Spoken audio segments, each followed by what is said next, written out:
Hi, I'm Kristin Omdahl and welcome back to my studio. In this video, I'm going to show you how to make the Brianna crochet cowl. It's worked in the round in a beautiful offset textured pattern that is seamless, one ball project, and perfect for a last minute gift.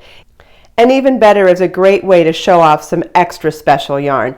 I'll be using one ball of Be So Brave gradient hand-dyed yarn, and I'm also going to be using a size J or 10 or 6mm crochet hook. Let's get started. You'll want to download your Brianna crochet cowl pattern or pre-order the Layers Crochet ebook. This is one of the patterns that's included in there. And then from there, you're going to want to read over your pattern and see what kind of yarn you need, what type of crochet hook you need, and whether you want to follow along with a gauge swatch. If you're interested in making sure that your piece stays the same size as mine, making sure you have the right gauge is important. If gauge is not important to you, it's not as important.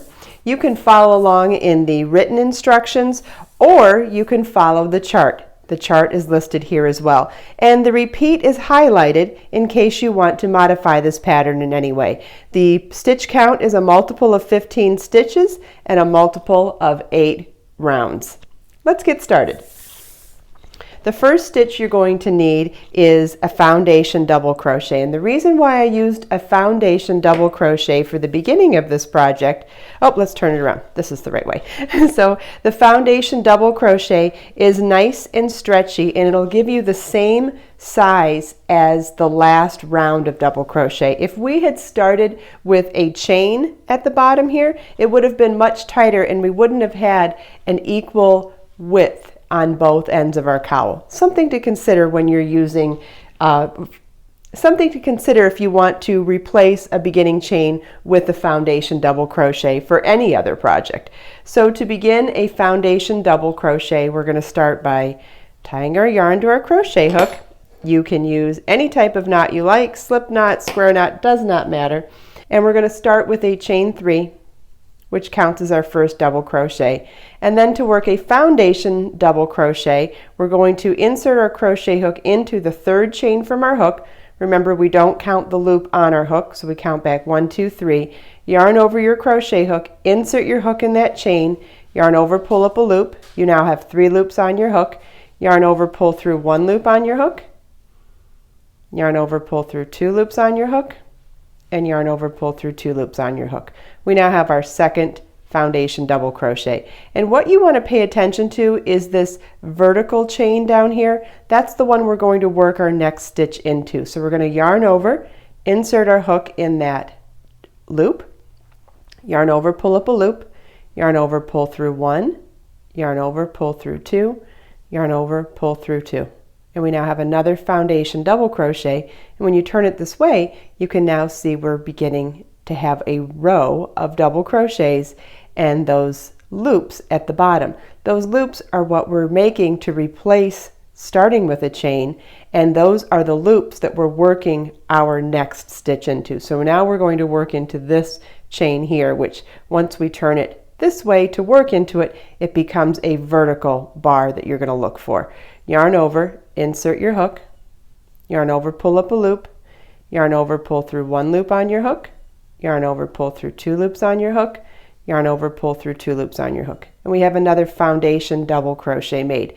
You want to pay attention to your pattern to see how many stitches we're going to need total for the round, but I'm going to be using a smaller version for the tutorial, which will still need to be a multiple of 15 stitches.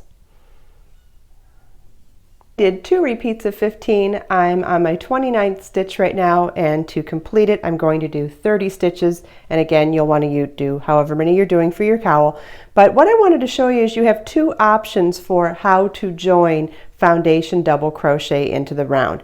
So first option is to just do our last or 30th stitch, the same as we did the previous ones, and that is to finish our foundation double crochet and come around to the beginning and slip stitch into the first stitch at the beginning of the round to join. And that joins it at the top of the round, and you'll notice it's not joined at the bottom, and you can simply use this tail from the beginning of your project to sew those 2 together just before you're weaving in your loose ends. perfectly fine. I do it all the time. But if you wanted to go make one extra step when making your final double crochet, foundation double crochet, you can actually join them at the same time.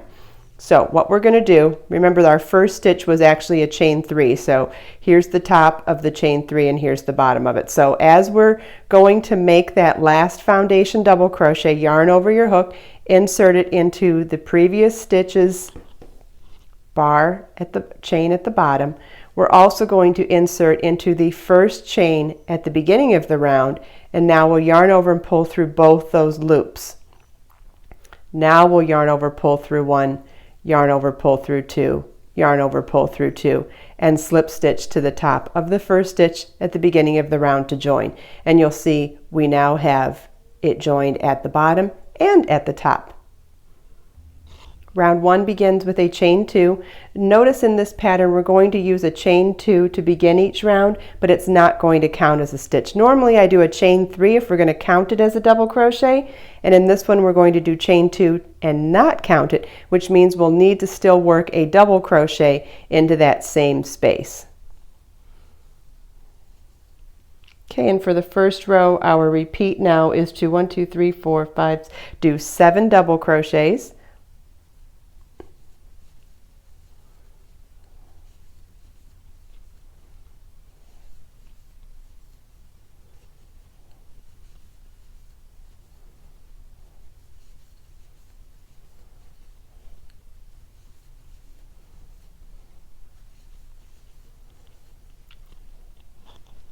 Chain 4, then we're going to work a 2 treble crochet together in the next leg of our work. So yarn over twice, insert your hook in the next stitch, yarn over, pull up a loop, yarn over, pull through 2, yarn over, pull through 2. We now have 2 loops still on our hook. We're going to skip the next 5 stitches, 1, 2, 3, 4, 5, and in the next stitch over here work the second leg of our 2 double crochet together. So yarn over twice, insert your hook, yarn over, pull up a loop, yarn over, pull through 2, yarn over, pull through 2, and now we'll yarn over, pull through all 3 loops on our hook. Chain 4 and double crochet in the next stitch. And we're going to repeat that all the way around. We're going to slip stitch to join at the end of the round, and remember we used a chain 2 that didn't count as a stitch to start our round, so make sure you slip stitch into the top of the first double crochet instead to join. And that's what the end of round 1 should look like. We're now ready to begin round 2.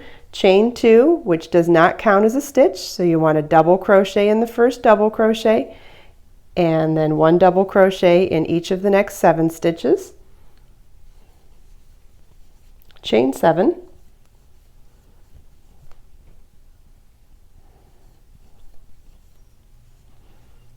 skip the next chain 4 and treble crochet together and chain 4 and work a double crochet in the next double crochet, and that's what you want to repeat around. Slip stitch to the top of the first double crochet at the beginning of the round to join. And round 3 begins with a chain 2 that doesn't count as a stitch, double crochet in the first double crochet, then double crochet in, this is the repeat. The repeat starts with double crochet once in each of the next 7 stitches. Chain 4. And now we're going to work below this chain 7 space into the top of the treble crochet 2 together 2 rows below, or 2 rounds below. So what you're going to do is pretend like this chain 7 isn't even there. Insert your crochet hook into that stitch and then yarn over, pull up a loop, and in that process you're actually sandwiching both the chain 7 space and that stitch together and single crochet in that stitch. So you're actually cinching all of it together, which is what gives it that nice cinched look. Show you that on the finished one here. See that? Okay, so then we'll chain 4 and double crochet in the next double crochet, and you want to repeat that all the way around. Slip stitch to the top of the first double crochet at the beginning of the round to join. Round 4 begins with a chain 2, which does not count as a stitch, double crochet in the first double crochet, and then our repeat is to double crochet once in each of the next 7 stitches. We're going to work a treble crochet into that single crochet on the row below, round below, yarn over twice, insert your hook, yarn over, pull up a loop, yarn over, pull through 2, yarn over, pull through 2, yarn over, pull through 2, chain 5, and then we're going to work a treble crochet again in that same stitch. Yarn over twice, insert your hook, yarn over, pull up a loop, yarn over, pull through 2, yarn over, pull through 2, yarn over, pull through 2. So we did a treble, chain 5 treble in the single crochet, and then double crochet in the next double crochet. That's our repeat, and we'll repeat that all the way around. At the end of this round, you'll have completed 1/2 of the stitch pattern, and notice that the other half of the stitch pattern, or the other 4 rounds, is exactly the same but reversed. So where you have the double crochet section and where you have the star section gets reversed. So it's actually the same stitches, just done in a different order. So whether you follow along in the written instructions or with the chart, you will end up having this beautiful offset pattern with these gorgeous stars in your cowl. Make sure you follow the link in the video description to download the pattern or the ebook or this beautiful hand-dyed gradient yarn. If you have any questions, please leave them for me in the comments. Let us make time to create, share, and inspire today and every day. I'll see you next time. Bye!